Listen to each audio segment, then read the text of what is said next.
ঈদ উল ফিতরের নামাজের নিয়ত ও নিয়ম কি? নিয়ত তো হলো আমি ঈদের ফিতরের নামাজ পড়তেছি, এই ইন্টেনশন যথেষ্ট যে আমি ঈদের নামাজ পড়তেছি, এটা ফজর না। ঈদের নামাজ পড়তেছি এটা নর্মাল এরশাক না। ঈদের নামাজ পড়তেছি এটা জোহর না। এই যে পার্থক্য আছে, এই নিয়ত আছে, এটুকুই যথেষ্ট আপনার। এটাই হলো নিয়ত মূলত। আলাদা মুখে নামাইতুল ইত্যাদি ইত্যাদি এগুলো বলার দরকার নেই। আর ঈদের নামাজের যে নিয়ম সেটা হলো ঈদের নামাজ 2 রাকাত আদায় করতে হবে এবং 2 রাকাত নামাজের পরে খুতবা দিবেন খতিব সাহেব। জুমাতে বা অন্যান্য ক্ষেত্রে খুতবা আগে আমরা দেই, কিন্তু ঈদের নামাজের মধ্যে খুতবা হবে পরে। 2 রাকাত নামাজের নিয়মটা কি? সাধারণ যে নামাজ পড়ি আমরা সেই নামাজের মতোই, শুধু পার্থক্য হলো এখানে অতিরিক্ত কিছু তাকবীর আছে, এই পার্থক্যটা আছে। অনেকে ঈদের নামাজ পড়তে গিয়ে একটু বছরে একবার দুবার হয় যেহেতু ভুলে যান এবং গ্যাঞ্জাম লাগায় ফেলেন। তো নিয়মটা হলো আমরা প্রথমে ইমামের সাথে তাকবীর বলে হাত বাঁধব, বেঁধে আমরা সানা পড়ব, সুবহানাকাল্লাহুম্মা ওয়া বিহামদিকা ওয়া তাবারাকা ইসমুকা ওয়া তাআলা জাদ্দুকা লা ইলাহা গায়রুক। অন্য সানাও আছে, আল্লাহুম্মা বা'ইদ বাইনি ওয়া বাইনা খাতায়ায়া কামা বা'আদতা বাইনাল মাশরিক ওয়াল মাগরিব। সানা যেটা আছে এটা পড়ব। সানা পড়া শেষ, এরপরে অতিরিক্ত তাকবীর দিবেন ইমাম সাহেব। এই অতিরিক্ত তাকবীর আমরা কান পর্যন্ত হাত তুলব এবং হাত ছেড়ে দিব। অতিরিক্ত তাকবীর কয়টা দিব এটারই মত পার্থক্য আছে। 2 মতের সপক্ষেই বিশুদ্ধ হাদিস রয়েছে। এ সম্পর্কে বিস্তারিত জানতে চাইলে ডক্টর খন্দকার আব্দুল্লাহ জাহাঙ্গীর রহমান আলাদা বই আছে এটার উপরে, ঈদের সালাতের তাকবীর নিয়ে, সেটা দেখতে পারেন। অর্থাৎ অতিরিক্ত তাকবীরের সংখ্যা 6 তাকবীর হানাফি মাযহাব অনুযায়ী, অন্যান্য মাযহাব অনুযায়ী 12 তাকবীর। এই দুইটাই বিশুদ্ধ। তো অতিরিক্ত যে তাকবীর সানা পড়ার পর ইমাম সাহেব দিবেন, আমরা সাথে সাথে বলবো আল্লাহু আকবার, আল্লাহু আকবার, আল্লাহু আকবার। 3টা তাকবীর হবে তো প্রথম 2টাতে হাত ছেড়ে দিবেন, তৃতীয় তাকবীরের পরে হাত বেঁধে ফেলবেন। এবার ইমাম সাহেব সূরা ফাতিহা পড়বেন, অন্য সূরা মিলাবেন, রুকু করবেন, সেজদা করবেন, আবার দ্বিতীয় রাকাত শুরু করবেন। দ্বিতীয় রাকাতে তাকবীরটা হবে শেষে। ইমাম সাহেব দাঁড়ায় সূরা পড়বেন, সূরা ফাতিহা পড়বেন, সূরা মিলাবেন, এরপরে আল্লাহু আকবার, আল্লাহু আকবার, আল্লাহু আকবার। অতিরিক্ত তাকবীর দিবেন 3টা হানাফি মাযহাব অনুযায়ী, আর শেষে আরেকটা তাকবীর দিয়ে রুকুতে যাবেন। তাহলে 4টে হবে লাস্টে, 3টা অতিরিক্ত তাকবীর, একটা রুকুর তাকবীর, ব্যাস। এরপরে যথারীতি নামাজ, আত্তাহিয়াতু, দোয়া, মাসুরা, দুরূদ পড়ে আমরা সালাম ফেরাবো।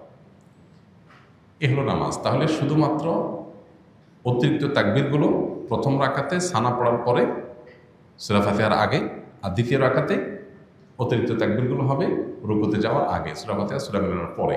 তাকবীরগুলো মুখে বলবো, বলার সময় হাত উত্তোলন করে আবার হাত ছেড়ে দেবো, বাস।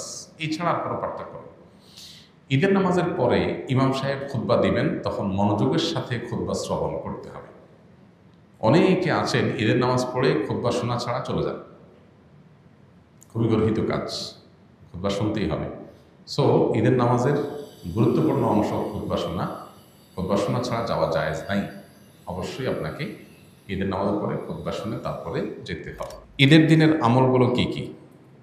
ঈদের দিনের সুন্নাহগুলো আমরা বলেছি। ঈদের দিনের সুন্নাহ কাজ যেগুলো আছে সেগুলো করবেন। ঈদের দিনে একটু আনন্দ খুশির প্রকাশ ঘটানো সুন্নাহ। গোমরা মুখে না থাকা উচিত, কোনো কারণে মন খারাপ হলে একটু খুশি মনে থাকা ভালো। উত্তম পোশাক পরা, ঈদগাহে যাওয়ার সময় গোসল করে ঈদগাহে যাওয়া, উত্তম পোশাক পরে যাওয়া, সুগন্ধি পরে যাওয়া, মেসওয়াক করে যাওয়া, ঈদের ভিতরে কিছু খেয়ে যাওয়া, মিষ্টান্ন ইত্যাদি, খেজুর টেজুর, আর ঈদুল আজহাতে না খেয়ে যাওয়া, তাকবীর পড়তে পড়তে যাওয়া, এগুলো সব ঈদের দিনের সুন্নাহ। ঈদের দিন উপলক্ষে একটা গুরুত্বপূর্ণ বিষয় আমাদের লক্ষ্য করা দরকার, সেটা হলো আজকাল বিশেষ করে ঈদের দিনে আমরা আমাদের আনন্দ ভাগাভাগির চাইতে মোবাইল নিয়ে বেশি ডুবে থাকি। ছেলে কি বুড়ো সবাই এক্ষেত্রে সমান, নারী কি পুরুষ কারোর কোনো পার্থক্য নেই, সবাই মোবাইলে আমরা আসক্ত হয়ে গেছি এবং এমনভাবে হয়ে গেছি যে ঈদের আনন্দটাও আমাদের মোবাইলে কেড়ে নিয়ে যায়। এই দিনটাতে আমাদের উচিত আমাদের প্রতিবেশী, আত্মীয় স্বজন, অভাবী মানুষ কিংবা সাধারণ যে কোনো মানুষ, তাদের সাথে দেখা সাক্ষাৎ করা, খোঁজখবর নেওয়া, কুশল বিনিময় করা, ঈদের শুভেচ্ছা বিনিময় করা। ঈদের শুভেচ্ছা কীভাবে বিনিময় করবেন? তাকাব্বালাল্লাহু মিন্না ওয়া মিনকুম। আল্লাহ আমার এবং আপনার, আমাদের উভয়ের সব নেক আমলগুলো কবুল করে নেক রমজান যেগুলো আমরা করেছি, এটা হলো ঈদের শুভেচ্ছা। তাকাব্বালাল্লাহু মিন্না ওয়া মিনকুম। পাশাপাশি ঈদ মুবারক আপনি বলতে পারেন, অসুবিধা নেই, কিন্তু সুন্নাত হলো তাকাব্বালাল্লাহু মিন্না ওয়া মিনকুম বলা। এভাবে আমরা শুভেচ্ছা বিনিময় করব। মোবাইলে ডুবে না থেকে সবার সাথে আমরা আনন্দ ভাগাভাগি করার চেষ্টা করব এবং গরিব অভাব মানুষদের ঘরবাড়িতে যে বিশেষভাবে তাদেরকে ঈদের আনন্দটা দেওয়ার চেষ্টা করব ইনশাআল্লাহ। এর পাশাপাশি ঈদ উপলক্ষে একটা অনাচার শুরু হয়েছে আমাদের সমাজে, এটার বিরুদ্ধে সামাজিক আন্দোলন এবং সচেতনতা গড়ে তোলা দরকার। সেটা হলো ইদানিং দেখা যায় যে ঈদ আসলেই আমাদের কিছু উঠতি বয়সের ছেলেফেলেরা তারা বিভিন্ন গাড়ি ভাড়া করে, পিক আপ ভ্যান ইত্যাদি ভাড়া করে দলে দলে সেখানে বড় বড় আপনার ডেকসেট, আপনার বক্স, এটাতে ভলিউম একেবারে হাই করে দিয়ে তারা বিভিন্ন গান বাজনা করতে করতে রাস্তাঘাট প্রদক্ষিণ করে। এর ফলে বিভিন্ন সড়ক দুর্ঘটনা ঘটে, কারণ এত জোরে বিকট আওয়াজে বাজতে থাকে যে পিছন থেকে কোনো গাড়ি হর্ন দিলেও ড্রাইভার শুনতে পায় না। আর সবচেয়ে বড় কথা হলো, একটা সুস্থ সভ্য সমাজে আপনি গানের আওয়াজে পুরো সমাজকে প্রকম্পিত করে তুলবেন, কেউ ঘুমাইতে পারে, কারোর ক্ষতি হতে পারে, এটা কোনো সুস্থ বা স্বাভাবিক একটা সমাজে এটা সম্ভব না। এটা নিশ্চয়ই একটা অসুস্থতার আলামত। এই জন্য এটাকে থামানো দরকার। ঈদের আনন্দ তরুণরা করবে, কিন্তু সেটা করতে গিয়ে যদি তারা উচ্ছৃঙ্খলতা করে, বখাটেপনা করে, তাহলে সেটা অবশ্যই থামাতে হবে এবং থামানোর জন্য এলাকাভিত্তিক নানাবিধ উদ্যোগ নেওয়া দরকার। চাঁদ রাতের স্পেশাল আমলগুলো কি কি? চাঁদ রাতের স্পেশাল আমল আছে কিনা, ফজিলত আছে কিনা, এটার উত্তর হলো যে একটি হাদিস আছে এই প্রসঙ্গে।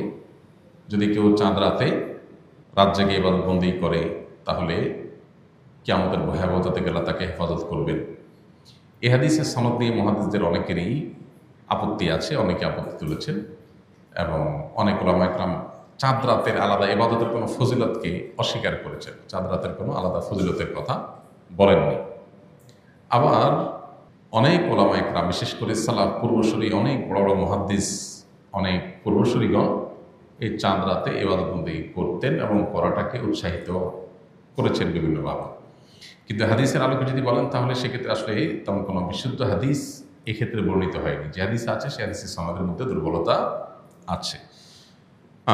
তবে এটা ঠিক যে ঈদের চাঁদ দেখা যাওয়ার পর থেকে তাকবীর পাঠ ঈদুল ফিতরে এটা আমাদের করতে হবে, এটা একটা আমল।